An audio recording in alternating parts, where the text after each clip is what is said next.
Hi friends, welcome to Dhana's recipe book. இன்றைக்கி நம்ம ரொம்பவே டேஸ்டியான ப்ரான் ஃப்ரை, இறால் ஃப்ரை எப்படி செய்யலாம் அப்படிங்கிறத பார்க்க போகிறோம்.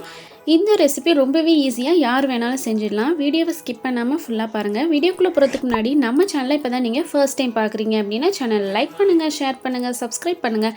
மறக்காமல் பக்கத்தில் இருக்க பெல் ஐக்கானை கிளிக் பண்ணிவிட்டு ஆளுங்கிற ஆப்ஷனை எனேபிள் பண்ணிக்கோங்க. வாங்க வீடியோக்குள்ளே போகலாம்.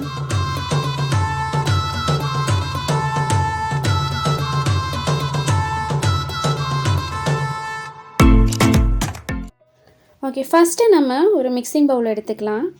இப்போ அதில் நல்லா க்ளீன் பண்ண 1/2 கிலோ இறாலை சேர்த்துக்கலாம். இப்போ நம்ம இதுக்கு தேவையான மசாலா எல்லாத்தையும் சேர்த்துக்கலாம்.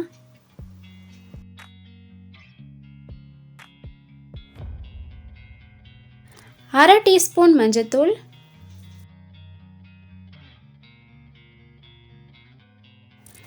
1 டீஸ்பூன் மிளகாய்த்தூள்,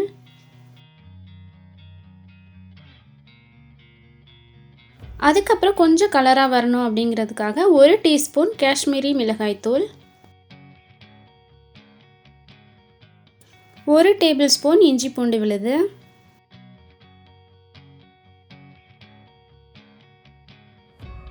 அதுக்கப்புறம் தேவையான அளவு உப்பு சேர்த்துக்கலாம்.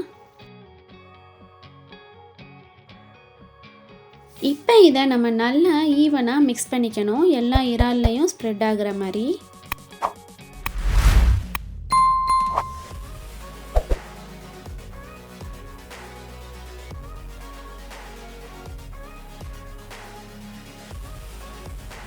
இப்போ இதை நம்ம அப்படியே ஒரு மூடி போட்டு 1/2 மணி நேரம் அப்படியே விட்டுடலாம்.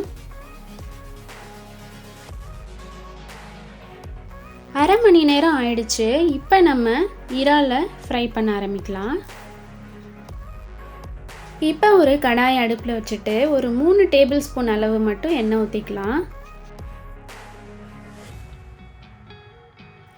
எண்ணெய் காஞ்சதும் இப்போ நம்ம இதில் ஒரு இறாலாக போட்டு பொரிச்சு எடுத்துக்கலாம்.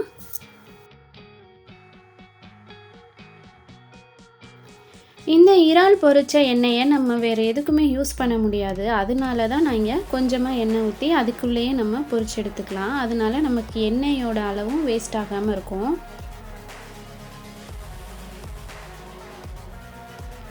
இந்த அளவுக்கு நம்ம ஃப்ரை ஆனதும் எடுத்து வச்சிடலாம்.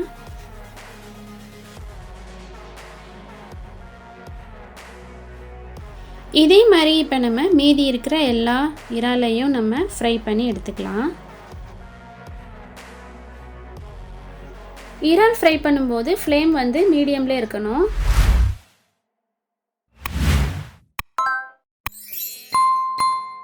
அதே மாதிரி இறாலை வந்து நம்ம ரொம்ப நேரம் டீப் ஃப்ரை பண்ணக்கூடாது. இந்த ஒரு பக்கம் நமக்கு லைட் ப்ரௌன் வந்ததுக்கப்புறம் நம்ம உடனே திருப்பி அடுத்த பக்கமும் பண்ணிவிட்டு ஒரு 2 நிமிஷத்தில் அந்த கலர் சேஞ்ச் ஆனோன்னே எடுத்துடணும். அப்போ தான் நமக்கு இறால் ஃப்ரை ரொம்ப சாஃப்டாக இருக்கும். இல்லைனா நமக்கு ரொம்ப நேரம் ஃப்ரை பண்ணிட்டோன்னா ரப்பர் மாதிரி ஆகிடும். அவ்வளோதாங்க, இறால் எல்லாத்தையும் நம்ம ஃப்ரை பண்ணி எடுத்தாச்சு. இந்த மாதிரி செஞ்சு கொடுத்தோன்னா சாப்பிடாத குழந்தைங்க கூட விரும்பி சாப்பிடுவாங்க. நீங்களும் இந்த ரெசிபியை வீட்டில் ட்ரை பண்ணி பாருங்கள். ட்ரை பண்ணி பார்த்துட்டு எப்படி இருந்ததுன்னு எனக்கு கமெண்ட் பாக்ஸில் சொல்லுங்கள். மீண்டும் உங்களை இன்னொரு சூப்பரான ரெசிபியோடு சந்திக்கிறேன். அது வரைக்கும் பை பாய்.